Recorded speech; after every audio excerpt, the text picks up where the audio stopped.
Guys, welcome back to my channel. आप सबका मेरे चैनल पे स्वागत है। आप सभी को गुड मॉर्निंग। और अभी बजे हैं सुबह के 8 और मैं इधर आज स्कूल नहीं गई हूँ। कुछ प्रॉब्लम आ गई थी जिसकी वजह से नहीं गई थी। और आज है सोमवार, तो आज है मेरी मम्मी का फास्ट। और इधर आप देख सकते हैं कि मेरी मम्मी ने सारा काम कंप्लीट कर लिया है। और मैंने आज सुबह सुबह ही व्लॉग बनाना स्टार्ट कर दिया था क्योंकि स्कूल गई नहीं थी, तो सोचा कि 5 मिनट के लिए थोड़ी सी आपसे बातें कर लूँ। तो चलिए मैं आपसे आज बातें करती हूँ। और कल का दिन आधा मेरे लिए अच्छा था और आधा अच्छा नहीं था। वो क्यों नहीं था वो मैं मैं आपको बताती हूँ। चलते हैं। Hey guys, so video start करने से पहले मैं आपसे बोलना चाहूँगी कि मेरे चैनल को सब्सक्राइब कीजिए, लाइक कीजिए और शेयर कीजिए। सो आज मैं आपसे कुछ ज़रूरी बातें करना था। जैसे कि मैंने आपको बताया कि कल का दिन मेरे लिए आधा अच्छा था और आधा बुरा गया क्योंकि कल मैं परेशान रही थी। क्या हुआ था कि मेरे चैनल अभी मोनेटाइज नहीं हुआ है। कल मुझे लगा कि मेरा चैनल मोनेटाइज हो जाएगा, पर जब मैंने मैंने किसी से पूछा था कि मोनेटाइजेशन के लिए क्या क्या ज़रूरी होता है, तो उन्होंने मुझे बताया था कि 4000 पब्लिक वॉच टाइम ज़रूरी होता है और मोनेटाइजेशन भी कंप्लीट होते हैं। तो जो पब्लिक वॉच टाइम था वो मेरा अभी 130 है और जो मेरे सब्सक्राइबर हुआ तो 1000 से मतलब कि कंप्लीट हो चुके हैं मेरे सब्सक्राइबर्स। और जो मेरा पब्लिक वॉच टाइम है वो मेरा अभी कंप्लीट नहीं हुआ है क्योंकि वो अभी 130 है।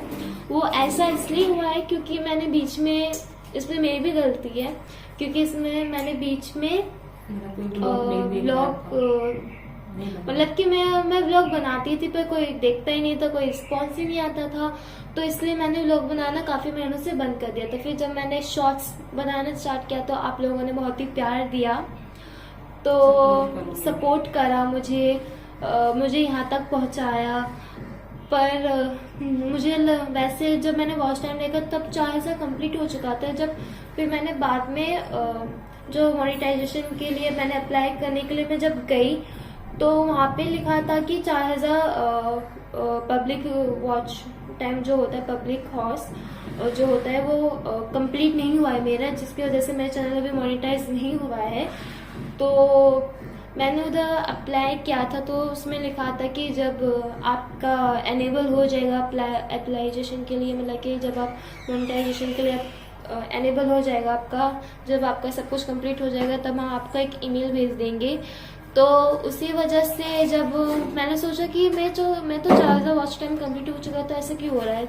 जब मैंने ध्यान से वहाँ पे अच्छे से फुल चेकिंग की तो बाद में पता चला कि जो मेरा पब्लिक वॉच टाइम था वो तो मेरा कंप्लीट ही नहीं हुआ है, वो तो सिर्फ 130 है। फिर बाद में मुझे मेरे दिमाग में आया कि जो मैंने काफ़ी महीनों से ब्लॉग बनाना बंद कर दिया था उसकी वजह से, क्योंकि उसकी वजह से मेरा जो पब्लिक वॉच टाइम था वो नहीं बढ़ पाया था क्योंकि जो मेरे पिछले वाले ब्लॉग्स थे उसमें रिस्पॉन्स ही नहीं आता था, इसलिए मैंने बंद भी कर दिया था। फिर जब मैंने शॉर्ट्स बनाना स्टार्ट किया तो मतलब कि बहुत से लोगों ने बहुत ही सपोर्ट किया, आप लोगों ने बहुत ही सपोर्ट किया। बट जब मैंने देखा कि शॉर्ट्स के वॉच टाइम गिने नहीं जाते हैं तब मुझे बहुत ही दुख पहुंचा कि इतनी मेहनत की, मतलब कि 1 साल तो कंप्लीट हो ही चुका है मुझे यूट्यूब पे आके, कंप्लीट हो ही चुका है। पर इतनी मेहनत की थी, पूरे 1 साल से मेहनत की पर कुछ हुआ ही नहीं, तो बहुत ही बुरा लगा। कल मैं परेशान भी रही कि इतनी मेहनत करने के बाद भी कुछ हुआ नहीं।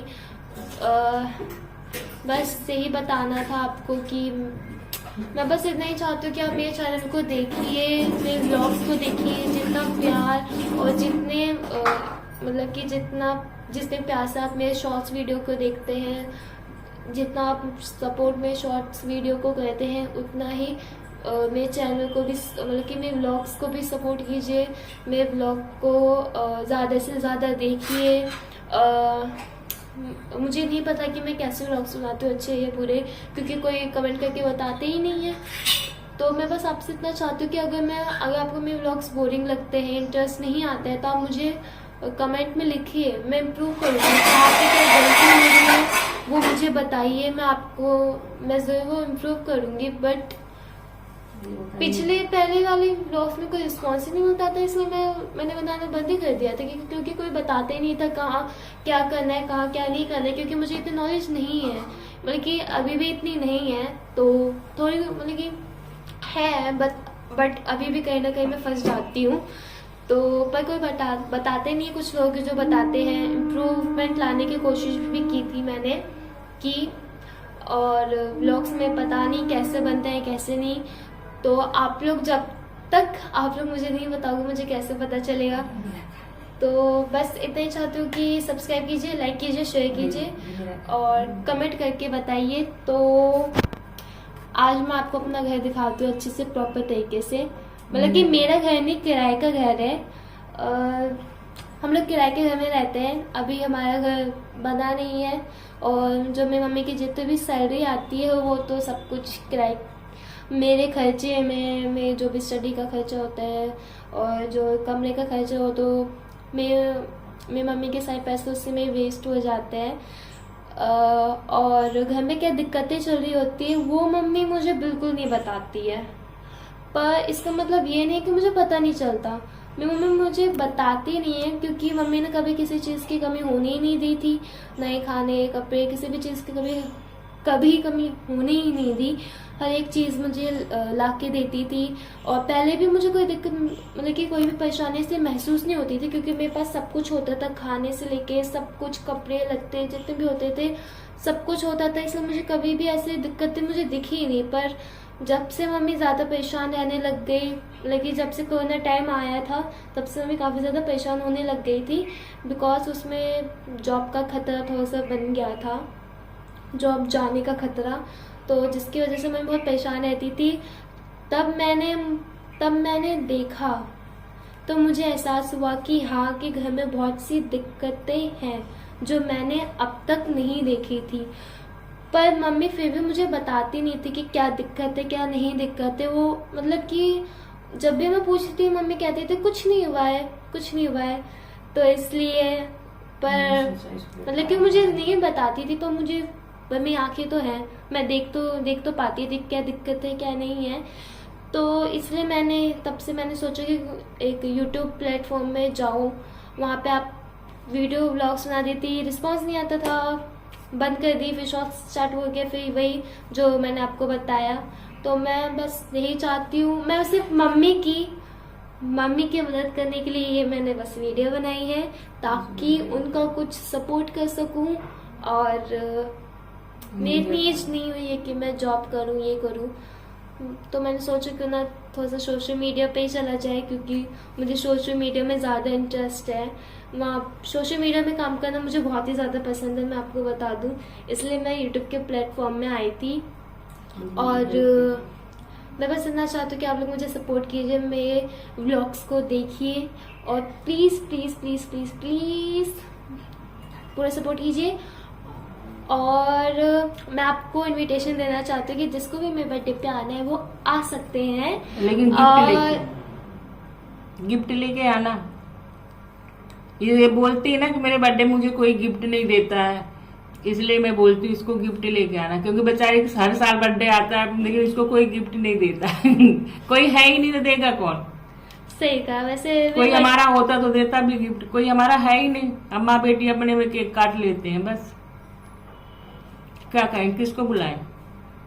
ऐसा नहीं है, आते हैं लोग, आते हैं खा के चले जाते हैं मतलब कि ये लोग आएंगे तो इनको खिलाओगी नहीं? हाँ खिलाऊंगी, लेकिन गिफ्ट लेके आएंगे ना। मैं कहाँ कह रही हूँ, नहीं मम्मी सब मजाक कह रही है, ऐसा कुछ मैं मजाक कर रही हूँ। मेरी बातों को सीरियस मत लेना आप लोग। हाँ सीरियसली मत लेना, मम्मी सब मजाक कर रही है। और मैं खाना बहुत अच्छा बनाती हूँ। अरे थोड़ा सा पास आके बोल दो, आवाज कहाँ आ रही है? पास आके बोल दो। आ रही है, पास आके बोल दो, आवाज नहीं आ रही है। आवाज आ रही है। देखा, मतलब कि मम्मी की शक्ल देखने को नहीं मिल रही पर आवाज सुनने को मिल रही है। बताओ। मैं खाना बहुत अच्छा बनाती हूँ, शीतल के बर्थडे में आना जरूर, और आप लोगों को बना के खिलाऊंगी भी। और मेरी बातों को ना सीरियस मत लेना, मैं मजाक में बोल रही हूँ। मम्मी बहुत मजाक करती है तो सीरियस मत लेना, जिसको भी आने वो आ जाए, मेरा इन्विटेशन है। और बस तब अब मैं मिलती हूँ आपको एक कल के नए व्लॉग में। तब तक के लिए take care, bye and new year अच्छे से बनाइएगा।